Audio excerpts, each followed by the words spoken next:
الحمد لله والصلاة والسلام على رسول الله أما بعد سورة الصافات آیت نمبر 75 بسم الله الرحمن الرحیم وَلَقَدْ نَادَانَا نُوحٌ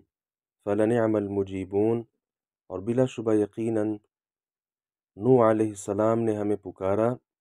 فَلَنِعْمَ الْمُجِيبُونَ تو یقیناً ہم اچھے قبول کرنے والے ہیں، وَنَجَّيْنَاهُ وَأَهْلَهُ من الکرب العظیم، اور ہم نے اسے اور اس کے گھر والوں کو بڑی مصیبت سے نجات دی، وجعلنا ذریتہ هم الباقین، اور ہم نے اس کی اولاد ہی کو باقی رہنے والا بنا دیا، وترکنا علیہ فی الآخرین، اور ہم نے پیچھے آنے والوں میں اس کے لیے باقی رکھا، سلام علی نوح فی العالمین، یہ کہنا کہ نوح پر تمام جہانوں میں سلام ہو، انا کذالک نجزی المحسنین، بلا شبہ ہم نیکی کرنے والوں کو اسی طرح جزا دیتے ہیں، انہ من عبادنا المؤمنین، یقیناً وہ ہمارے مومن بندوں میں سے تھا، ثم اغرقنا الآخرین، پھر ہم نے دوسروں کو غرق کر دیا۔ اللہ رب العزت نے ان مبارک آیات میں اپنے نہایت برگزیدہ بندے اور پیغمبر جناب نوح علیہ السلام کا تذکرہ کیا ہے۔ نوح علیہ السلام نے جو پکارا تھا اس کا مطلب یہ ہے کہ 950 سال تک انہوں نے بڑے صبر اور استقامت کے ساتھ اللہ رب العزت کی طرف دعوت دی، دعوت توحید دی اور شرک سے باز کیا،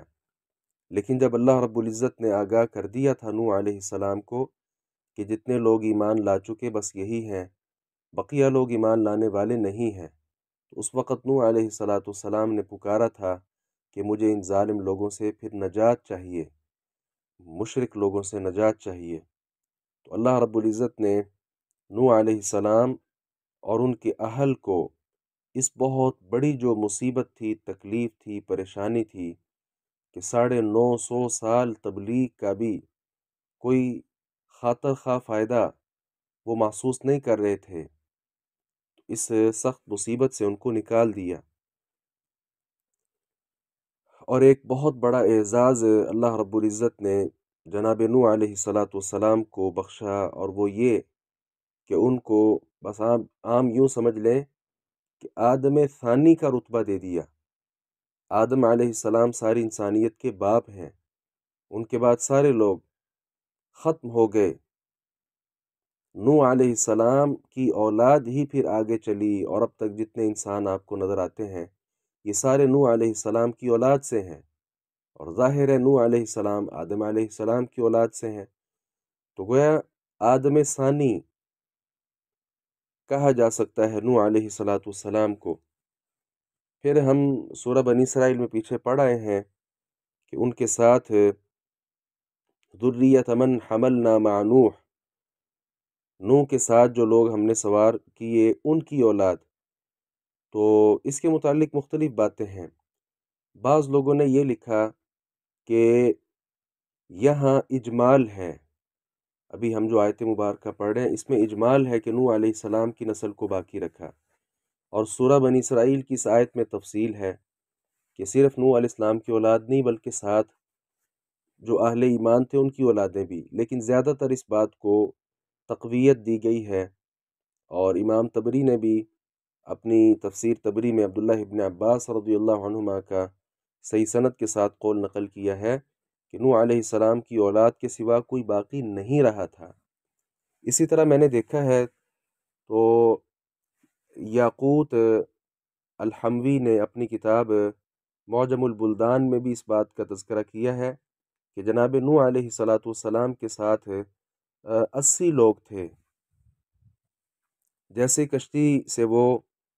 اترے تو نوح علیہ السلام نے وہاں ان کو گھر بنا کر دیے، وہاں وہ رہنے لگے، لیکن کوئی خاص وبا ایسی آئی کہ جس کے ساتھ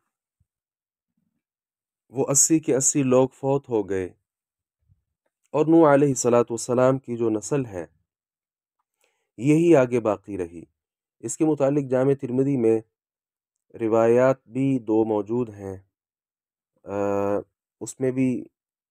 3201 اور 2 نمبر غالباً اس طرح کر کے وہ روایات ہیں، اس میں بھی اس بات کی وضاحت ہے، اگرچہ وہ روایات صحیح نہیں ہیں، ضعیف روایات ہیں، لیکن ان میں اس بات کا تذکرہ ہے کہ نوح علیہ السلام کے 4 بیٹے تھے، ایک تو کافر تھا نا، وہ تو غرق ہو گیا، بقیہ 3 کی جو اولاد تھی وہ اللہ رب العزت نے آگے چلائی تھی۔ اللہ عالم۔ تو یہ بہرحال بہت بڑا اس کو دیکھا جائے تو رتبہ ہے جو نوح علیہ السلام کو اللہ رب العزت نے دیا، اور دوسرا یہاں مقام اتنا اللہ رب العزت نے دیا کہ سارے جہان میں ان پر سلامتی کے چرچے ہیں۔ یہی وجہ ہے کہ آج ہم یہاں بیٹھ کر بھی کتنے ہزاروں سال ہی گزر گئے ہوں گے،